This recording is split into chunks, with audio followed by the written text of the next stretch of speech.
안녕하세요. 안녕하세요. 많이 기다리셨어요? 제가 조금 늦었는데 들어오고 계신가요? 아, 안녕하세요. 안녕하세요. 반갑습니다. 반갑습니다. 반갑습니다. 안녕하세요. 제가 통화하느라고 좀 바빠가지고 시간을 잠시 놓쳤습니다. 안녕하세요. 반가워요. 저도 반가워요. 잘 지내셨어요? 네. 오늘도 궁금하신 내용이 있으면 저에게 물어봐 주시면 1시부터 30분까지 제가 열심히 답변을 달아보도록 하겠습니다. 안녕하세요. 반갑습니다. 제가 좀 부었죠? 어제 먹고 잤더니 좀 부었습니다. 다음에 뵐 때는 약간 좀 빠져있는 모습으로 뵙도록 하겠습니다. 네. 자, 궁금한 거 있으시면, 질문, 해주시면 제가 바로바로, 답변을 달아보도록 하겠습니다. 그날 제 느낌의 필에 따라서. 그래도 먼저 올려주시면 아무래도 그 질문부터 시작하잖아요. 질문 답변 시간, 인스타 라이브 방송을 통해서, 미인이세요? 아이, 참네. 감사합니다. 땡큐. 자, 궁금하신 거 있으시면 저에게 질문을 해주시길 바라겠습니다. 제가 이게 라이브가 아주 또 익숙해지지 않아서 이게 높이 조절도 못하겠고 이렇게 좀 더 이렇게 해야 되나? 이 정도 딱 됐나? 암튼 자, 질문 해주시면 제가 반갑습니다. 반갑습니다. 안녕하세요. 곧 추석 연휴가 시작되는 주인데 그쵸? 저희는 지난주에 미리 갔다 왔었거든요. 추석 연휴가 되기 전에 질문 답변 시간을 가져볼까 해서 급히 제가 이 공지를 일요일날 올렸나? 아무튼 여러분들과 만나는 한 주 한 주 이 시간을 소중하게 생각하고 싶어서 그리고 조금이라도 도움이 될까 싶어서 제가 지금 인스타 라이브 방송을 통해서 제 이야기를 조금이라도 나누려고 하는데 자 질문 주셨어요. 네. BAGEUN 이분 지난번에도 한번 이야기를 참석하신 것 같은데 그죠? 일단 초5 남자아이고 독서를 하는데 대충 하는 것 같아요. 글도 깊이가 없고 책 내용도 두리뭉실하게만 알아요. 어떻게 읽혀야 하나요? 그냥 냅둘까요? 라고 질문을 해주셨어요. 자, 이 아이가 언제부터 고양이 전사를 읽고 있대요. 고양이 전쟁이 아니고 고양이 전사인가요? 고양이 전쟁 아니고 전사? 맞나요? 그러면 이건 판타지 같은 느낌이 드는데 그 책 맞나요? 이 아이가 아이에게 언제부터 책을 읽어주셨는지에 따라서도 사실은 답변이 달라질 수 있거든요. 그 아이 수준이나 책의 역사, 이력 이런 것들이 가늠이 되기 때문에 그래서 BAG님은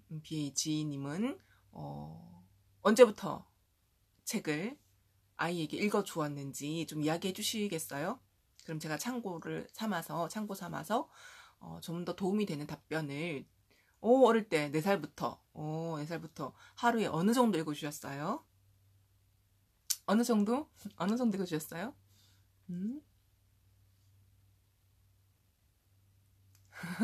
어느 정도 읽어주셨는지 답변이 올라오는 걸 구경하면서 또 제가 참고해서 말씀을 드릴게요. 자, 책을요, 모든 책을 다 열심히 꼼꼼히 읽을 필요는 없거든요. 자, 4살부터 밤에 30분에서 1시간 정도의 양의 책을 읽어주었다고, 그걸 꾸준히, 그쵸?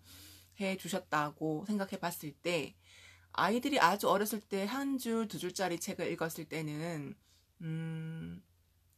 30분에서 1시간 정도 읽으면 100권도 읽을 수 있을 거예요. 50권도 충분히 읽을 수 있고. 하지만 아이가 성장하고 4살 정도 되었을 때 어떤 단계에 어떤 책을 좋아하고 많이 줄곧 읽었는지 모르겠지만 책이 한 페이지에 4줄, 5줄, 6줄 이렇게 늘어나면 사실은 30분에서 1시간 읽으면 한 권밖에 읽지 못하거든요. 간혹 어떤 책에서는 매일 한 권도 좋으니까 꾸준히 읽었으면 좋겠다라고 하는데, 저는 질도 중요하지만 양도 아주 아주 중요하다고 생각해요. 질이 채워졌을 때 양이 변화하는 임계점을 넘어가는 순간 새로운 세계가 펼쳐지는 부분이 반드시 있거든요.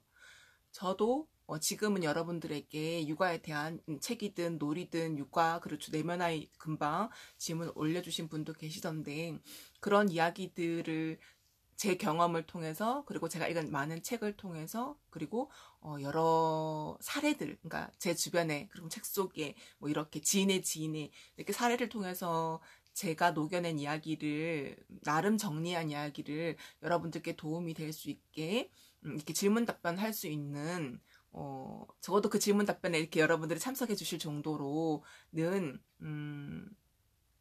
말할 수 있는 사람이 된 것 같아요. 그런데 그렇게 되기 전까지는 정말로 정말로 저도 아무것도 몰랐던 사람이었거든요. 그럼 아무것도 몰랐던 사람이 무언가를 말할 수 있는 단계가 온 것이잖아요. 거기에는 분명히 어떤 양이 채워지고 나서 몇 번에 이거야, 이것이 바로 키포인트야. 여러분들께 전달했을 때 충분히 도움이 될 만한 이야기야 라는 어떤 자각이나 깨달음이나 탄성이 나오기까지는 정말 많은 시간 동안 그 분야와 관련된 고민을 했었고 실천을 했었고 노력을 했었던 세월이 있었기 때문에 이게 가능하거든요. 그런 것처럼 하루에 한 권 책을 읽어서 그 아이가 지금 초5면은 10살이잖아요. 4살부터면 6년 정도? 4, 5, 6, 7, 9, 10. 그쵸. 만 6년이잖아요. 만 6년을 하루에 한 권 읽어서, 그것이 가능한 역량이 있는 아이도 있고, 그렇지 못한 아이도 있거든요. 그렇게 봤을 때 하루 한 권 읽어주는 건 누군가는, 그렇죠. 전혀 읽어주지 않는 것보다는 훨씬 더 좋은 거지만, 그래도 저는 그걸로는 조금 부족하고 아쉬움이 있다라고 생각을 하거든요. 그렇기 때문에, 지금 이 아이에게 어느 정도의 양의 책을 읽어주셨는지도 저는 정말 중요해요. 지금 제가 이야기하는 동안 이야기가 지나가서 그분의 댓글이 있는지는 모르겠지만, 없네요. 어느 정도만큼 많이 읽어주셨는지를 한번, 그쵸, 양이 부족했네요. 그죠? 자, 양이 부족했다고 해서 아쉬워하실 필요는 없어요. 초등학교 5학년밖에 되지 않았잖아요. 저는 그렇게 생각하거든요. 모든 책을 처음부터 끝까지 정말 디테일하게 책을 읽었다면 그걸 알아야 되지 않니? 절대로 그렇게 생각하지 않아요. 20년 넘게 육아서를 읽으면서 그쵸. 그전에도 책을 한 권도 읽지 않은 건 아니잖아요, 제가. 그럼에도 불구하고 어떤 책에서 어떤 페이지에서 어떤 내용을 읽었다라고 지금도 말 못하거든요. 그럼 제대로 읽지 않은 건가요? 아니거든요. 읽었지만 그것이 반복된 학습을, 그러니까 반복된 책 읽기, 또 읽기, 또 읽기를 통해서 그 이야기가 온전히 내 안에 남지 않았던 것 뿐이지, 저의 어느 한 곳에는 분명히 그 이야기가 있단 말이에요. 그런 것처럼 지금 고양이 전사라는 판타지 책을 굳이, 그쵸. 그 판타지에 나오는 모든 지역이라든지 등장인물이라든지 어떤 이야기가 디테일하게 일어났는지 다 알 필요 없어요. 저는 삼국지도 한 두세 번 읽었거든요. 근데 여전히 지금 여러 가지 전투가 있잖아요. 삼국지에 나오는 모든 전투. 그 전투를 다 기억하지 못해요. 아주 인상적인 적벽대전이라든지 아니면 그 유비가 쫓길 때 그 유비의 아들을 구했던 그 장수가 있어요. 조자룡인가? 그런 몇 가지 일 빼고는 저는 잘 기억을 못하거든요. 그렇기 때문에 지금 내 아이가 고양이 전사를 얼마나 정확하게 알고 있는지를 탐문하지 말고 아이를, 이게 안 좋은 표현이었을 때 족치지 말고 교과서는 그렇게 안 읽으면 되거든요. 시험 기간에 디테일하게 읽으면 되는 거잖아요, 사실. 그렇기 때문에 이 아이의 지금 모습을 부정적으로 바라보시기보다는 내 아이가 지금 대충 읽고 있구나라는 시각보다는 책 읽기를 지금 즐거워하고 있구나. 적어도 책을 손에 들고는 있구나. 그렇다면 이 책 읽기가 좀 더 깊어지게 하기 위해서 나는 어떤 액션을 취하면 좋을까? 이렇게 질문의 방향을 바꾸셨으면 좋겠어요. 여기까지 이해가 되시지요? 그렇게 질문의 방향을 바꾼 다음에 사실 이 이야기는 아이가 초등학교 5학년이에요. 남자아이야. 그쵸 심지어. 저는 진짜 드는 생각이요. 아이의 학년이 올라갈수록 부모와 자식 관계에서 가장 중요하고, 이게 학습적으로든 정서적으로든 가장 중요한 것은 대화라고 생각을 하거든요. 책 읽기는 대화를 할 수 있는 정말 좋은 도구일 뿐이에요. 그렇기 때문에 지금 또 이제 질문하셨잖아요. 좋아하지 않는 비문학 책도 읽어야 할까요? 문학 위주로 읽어요. 그렇죠. 비문학 책 읽으면 좋죠. 하지만 모든 성장은요. 지금 내가 여기 있는 발 딛고 있는 여기서부터 출발하는 거거든요. 얘가 지금 문학 위주로 읽는다는 것을 정확하게 확인했다면 그 다음 비문학 책으로 어떻게 자연스럽게 갈까를 생각해야 되는데, 그 여정에서 저는 대화가 아주 중요하다고 생각한다는 거죠. 아이가 문학책만 좋아해요. 그런데 비문학책, 예를 들면 신문사설이라고 생각할게요. 아니면 과학도서. 그거를 주었을 때, 이 책도 읽어봐 라고 했을 때 이미 나이가요, 엄마가 읽으라고 한다고 읽는 나이가 아니란 말이에요. 그렇기 때문에 문학책을 통해서 엄마와 대화를 나누면서 엄마와 소통이 되고 엄마와 이야기하는 것이 즐거워지고, 이 시간이 마음의 문을 열게 되면 아이는 엄마라는 존재를 좋아하게 되고 엄마가 권하는 무엇도 받아들이기 쉬운 상태가 되거든요. 그렇기 때문에 결국 우리가 비문학 지문을 읽으라고 하는 것도 수능을 시험 친다거나 할 때 문학 지문만 나오는 것이 아니기 때문에 폭넓은 영역을 아는 것이 아이에게도 실질적으로 도움이 되기 때문에 그 작업을 권하는 거거든요, 다들. 그래서 그 권할 때 시험 지문이 책 한 권 분량만큼 많이 나오는 것도 아니에요. 그쵸, 지문이 몇 글자예요? 몇 글자 되지 않아요. 그렇다면 신문 사설 정도 크기밖에 안 된단 말이에요, 길이가. 그런 길이를 읽게 하기 위해서는 엄마가 무조건 해라 한다고 되지 않는다는 걸 내가 인지를 하고, 그런 다음 대화를 통해서 아이와 엄마가 소통을 하고, 엄마가 아이의 부족한 점을 자꾸 찌르거나 이야기하거나 언급하는 존재가 아니라 엄마와 아이가 공감하고 소통하고 이야기하면서 서로 연결되어 있다는 생각을 먼저 가지게 한 다음, 그 연결감을 가지고 엄마가 요즘 이런 것도 있다더라 라고 꼭 신문 사설을 아이한테 딱 보여주고 읽어라, 이것이 아니라 엄마가 먼저 신문 사설을 한번 보고 이런 내용이 있던데 너는 어떻게 생각하니? 라고 이야기를 나누다 보면 점점 아이는 그런 비문학에 대한 이야기도 마음의 문을 열게 되는 거예요. 그런 다음에 그 비문학 지문과 관련된 읽을 거리들을 노출해 준다면 아이는 그것도 볼 수 있는 환경이 되는 거죠. 마음이 되는 거죠. 그래서 지금은 저는 일단은 무턱대고 아이에게 이런 걸 읽었으면 좋겠다고 권하기보다, 초등학교 5학년 남자아이라면 아이가 좋아하는 그 문학 지문을 매개로 엄마가 아이와 함께 대화할 수 있는 시간을 가지시는 걸 먼저 권하고 싶어요.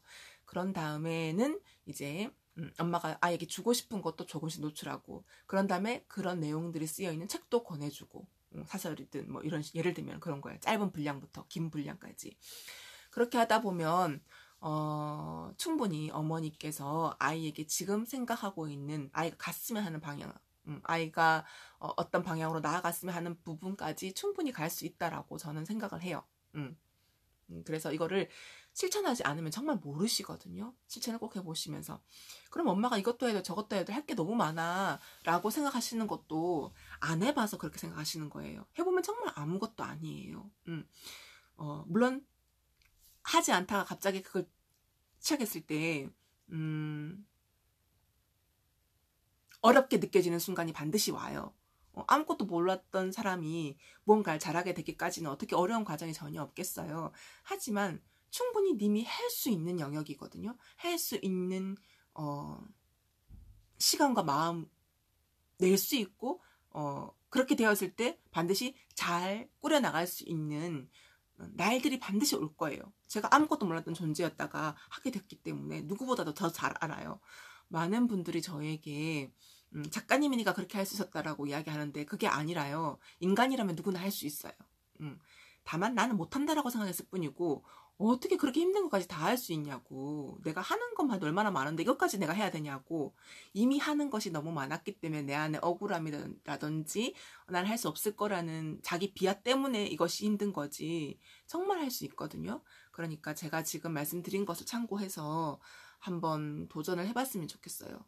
저는 대화를 먼저 하셨으면 좋겠다는 이야기를 드리고 싶어요. 자, 일단 해보시고 또 궁금한 것이 있으면 이야기를 해주시면 좋겠습니다. 저 라이브 방송 참여가 안 되시는 분이 계신가 봐요. 저랑 이거 뭐지? 인스타 라이브 그 구독자면 바로 되는 거 아닌가요? 저가 이런 기계에 잘 모르거든요. 그래서 나갔다가 들어오시면 된다고 하셨던 지난번에 그런 분도 계셨으니 한번 나갔다가 들어오시거나 해보시면 좋을 것 같다고 생각을 합니다. 자, 그리고 자, 또 처음부터 다 돌아가면 너무 힘드니까 가다가 딱 질문이 보이면 제가 또 이야기를 해보겠습니다. 이런 질문을 해주신 분이 계십니다. 최근 엄마와 연락을 끊었습니다. 아이를 키우면 키울수록 엄마가 미워집니다. 아이고, 그쵸. 마음이 아프네요. 한때는 믿고 화났는데 연락을 끊고 나니 마음이 편하고 제 표정이 더 나아진 것 같고 아이도 좀 더 밝아진 것 같습니다. 이렇게 엄마랑 지내도 될까요? 그럼요. 되죠. 안 될 게 뭐 있어요. 세상에 죽어도 안 되는 건 없거든요. 가장 중요한 건 내 마음이 편한 거예요. 지금 어떻게 보면 나름 님은 상처를 받았을 거고 엄마와의 관계에서 그래서 아이를 키우면 키울수록 어떻게 엄마가 자식에게 그럴 수 있냐라는 나의 억울함과 나의 분노와 나의 속상함이 이제 드디어 자각이 되신 거고 그걸 느끼실 수 있게 되신 거예요. 그렇게 내 마음이 복닥복닥 엄마를 떠올렸을 때 편하고 좋지가 않은데 굳이 엄마와 연결을 해서 풀어가려고 하는 건 내 마음에 대한 배신이에요. 내 마음을 내가 가장 알아주지 못하고 존중해주지 못하는 거예요. 엄마랑 평생 연락을 끊고 살아라는 것도 아니고 물론 그것도 완전 나쁜 건 아니에요. 하지만 지금 님 마음이 그렇다는 것은 지금 님 마음은 적어도 누군가는 알아줘야 하지 않을까요? 그래서 그렇게 지내시다 보면 어느 순간 용서하고 싶은 생각이 들 때가 있고 엄마가 나에게 상처를 이렇게 많이 주었지만 사실 사랑했던 순간이 기억나는 어떤 찰나가 올 수도 있어요. 그럴 때 엄마와 다시 연결되고 싶은 순간이 올 때 그때 연결해도 되거든요. 그러니까 지금은 님의 더 편하시다면 지금이 더 아이도 그렇고 나도 그렇고 만족감이 이전보다 더 마음이 복닥복닥 하기보단 괜찮다면 저는 지금 이렇게 이 관계를 잠시 유지해 보는 것도 아주 좋은 방법 중에 하나라고 생각을 해요. 괜찮아요. 괜찮아요. 자, 좋습니다. 그리고 또 질문 제가 찾아볼게요. 앞으로 딱 올렸는데 좋습니다. 작가님, 셋따님 인성, 품성 교육은 어떻게 하셨나요? 라고 하주라고 읽어야 되나? 이 이름을 닉네임을 HAJU 3478님이 질문해 주셨는데요. 품성, 인성 교육 이 질문을 굉장히 그쵸 어떻게 보면 포괄적으로 질문을 해주셨거든요. 사실은 진짜 묻고 싶은 더 핵심적인 구체적인 이야기가 있으실 거예요. HAJU님 그죠? 그 구체적인 이야기를 써주셨으면 좋겠어요. 그 구체적인 이야기를 쓰시는 동안 제가 저희 아이 인성과 품성에 대해서 품성 교육을 어떻게 하면 좋은가에 대한 이야기를 제가 조금 부연 설명 제가 전달하고 싶은 이야기를 조금 전달하고 있을 테니까 하주님인가 HA 그쵸? 더 궁금하신 이야기를 물어주시면 좋겠습니다. 자, 아이들의 인성과 품성 교육은 사실 아주 많은 것들이 지적인 부분도 마찬가지고 감수성도 마찬가지고 창의력도 마찬가지고요. 많은 아이들은 부모의 뒷모습을 보고 자라요. 엄마가 아이에게 방 청소해야지 혹은 길거리에 휴지를 버리지 않아야지 라고 백날 이야기하는 것보다 엄마가 길거리에 휴지를 버리지 않는 모습을 보여주면 아이들은 길거리에 휴지를 버리지 않는다는 걸 습득하면서 자라거든요. 엄마가 밥을 먹고 나서 바로 설거지를 하던 모습을 평생 아이에게 보여주면 아이는 자기도 모르게 밥을 먹고 나서 설거지 하는 거구나를 배우고 성장을 하게 된다는 거죠. 엄마가 늘 잠자는 시간을 12시를 넘기지 않고 자는 모습을 보았다면 아이는 그 시간은 잠자는 시간이구나 라는 것을 인지하면서 성장을 하게 돼요. 그래서 대부분의 것은 품성과 인성도 마찬가지고 부모가 하고 있는 모습을 통해서 우리는 배움을 얻어가거든요. 아이가 남들에게 모난 행동, 까칠한 행동, 자기만 아는 이기적인 행동을 하지 않고 배려하고 사랑하고 알고 있는 것을 나누면서 성장하는 모습은 그 부모를 통해서 배운다고 생각해요. 조금 조금 부끄럽지만 저도 그렇고 저희 남편도 그렇고 인성이 나쁘거나 부족하다라고 생각하지는 않거든요. 그래서 저희 아이들 역시 어디 가서 자기만 아는 이기적인 아이들로 성장을 한다거나 혹은 자기밖에 모른다거나 폭력적이거나 말을 함부로 한다거나 그렇게 성장하리라고 생각은 하지 않았어요. 오히려 반대로 저희 남편도 그렇고 저도 그렇고 많은 사람들과 관계를 하면서, 그러니까 요즘 MBTI 거기 보면은 그 외향적인 아이, 내향적인 아이에 가까웠고, 사람들과 만나고 왔을 때 에너지를 얻는 것이 아니라 사람들과 만나는 것도 아주 큰 기쁨이지만 꼭 자기만의 시간을 가지는 것이 또 사람들 만났을 때 더 큰 에너지를 뿜어낼 수 있고 연결될 수 있는 사람들이었기 때문에 안 올려주시네? 올려주시고 가셨나? 그렇기 때문에 저는 꼭 그런 시간을 가지려고 노력하고 저희 아이들에게도 그런 시간이 꼭 필요하다. 너의 성향은 그렇게 이야기해주면서 인성 하고 있어요. 지금 구체적인 인성 부분이 나와줘야지 그 부분과 관련돼서 제가 더 구체적인 이야기를 전달해 드릴 수 있을 것 같거든요. 저는 최고죠. 감사합니다. 자, 그러면 또 궁금하신 것이 있으신 분 추가 질문이 없으셔가지고 여기까지밖에 말씀을 드릴 수 없어서 그쵸? 근데 아까 질문 두 번째, 엄마랑 이렇게 당분간 떨어져 있어도 되느냐, 죄책감이 많이 느껴져요. 당연하죠. 나는 죄책감을 배우고 학습하고 살아왔던 사람이기 때문에 죄책감이 많이 느껴져요. 수치심을 벗어나는 가장 좋은 방법은 수치심을 만나는 거거든요.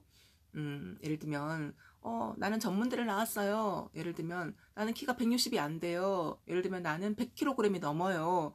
내가 수치스럽다고 느끼는 그 부분을 나 혼자만 알고 있는 것이 아니라 공표해 버렸을 때 상상하면 그게 너무 부끄러운 일이거든요. 하지만 내가 밝혀냈을 때 굉장히 수치심이 줄어든단 말이에요. 그런 것처럼 죄책감도 마찬가지인 것 같거든요.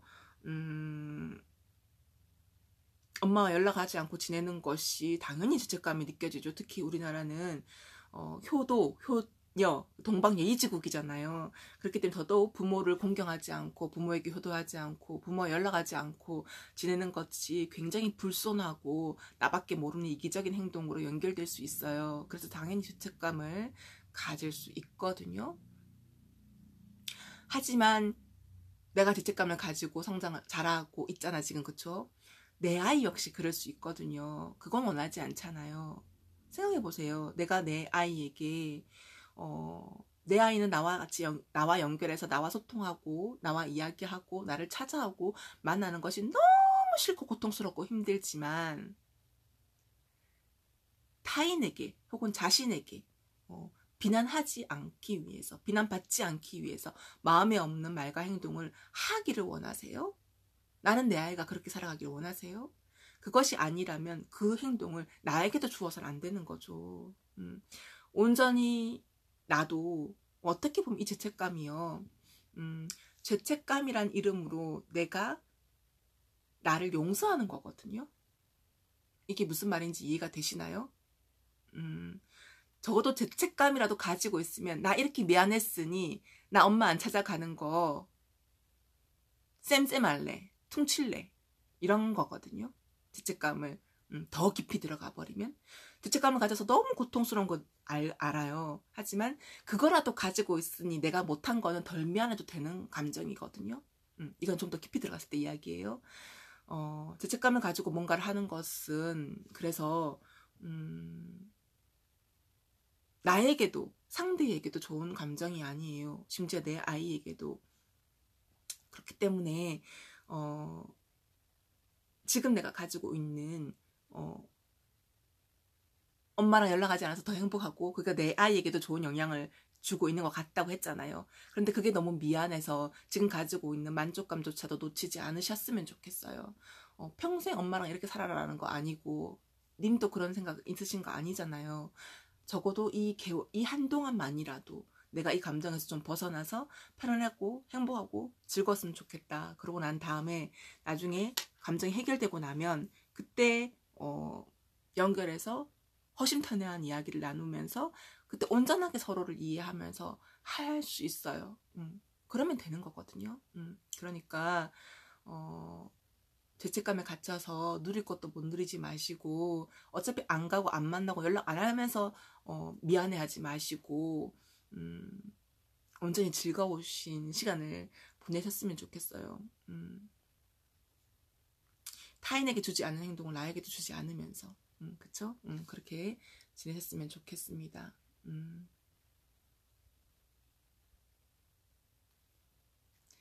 자, 이제 그 다음 또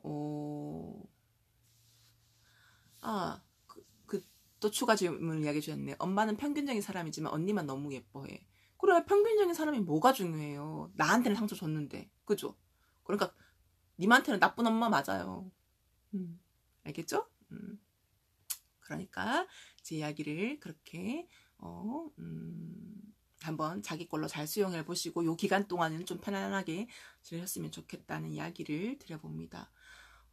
그리고 작가님 라방 너무 듣고 싶은데 수업 중이라 소리 없이 입모양만 보고 있대요. 근데 입모양만 보는데도 목소리와 억양이 느껴지신대요. 저를 잘 아시는 분이신 것 같습니다. 좋습니다. 그렇게라도 에너지를 얻으시기를 바라겠습니다. 네, 좋습니다. 자, 질문을 하셨던 분이 계셨는데,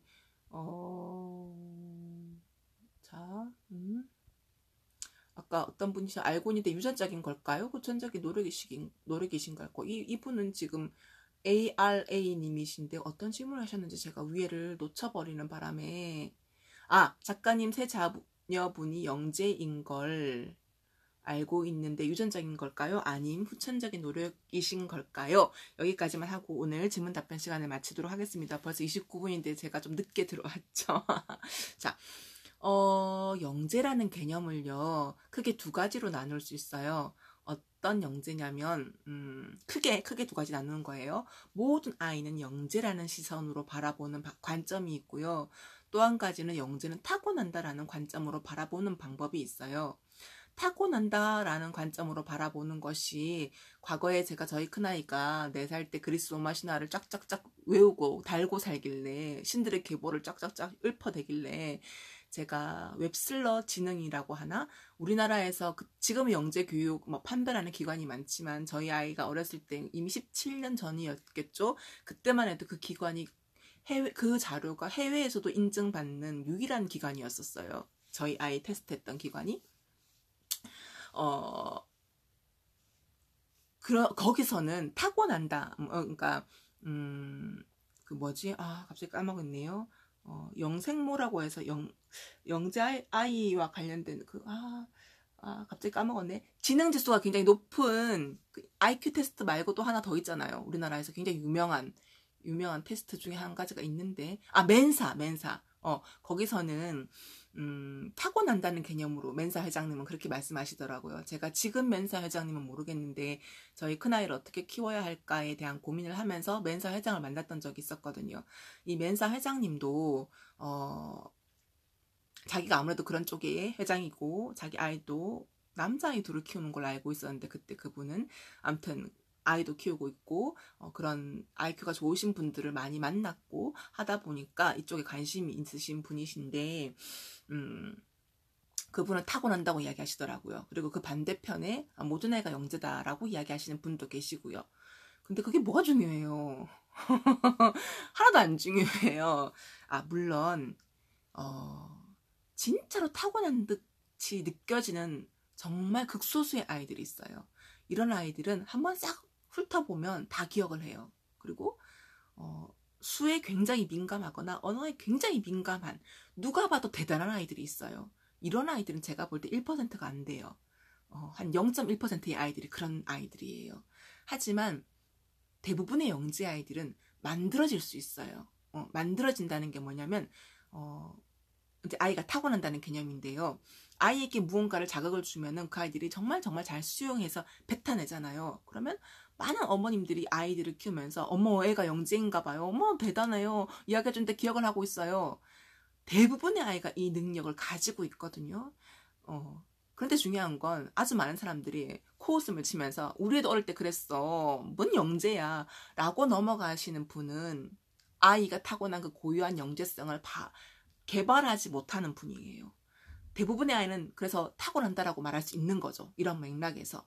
그런데 타고나는 것도요. 후천적인 환경이 조성되지 않으면 이 아이는 그 역량을 꽃피울 수 없어요.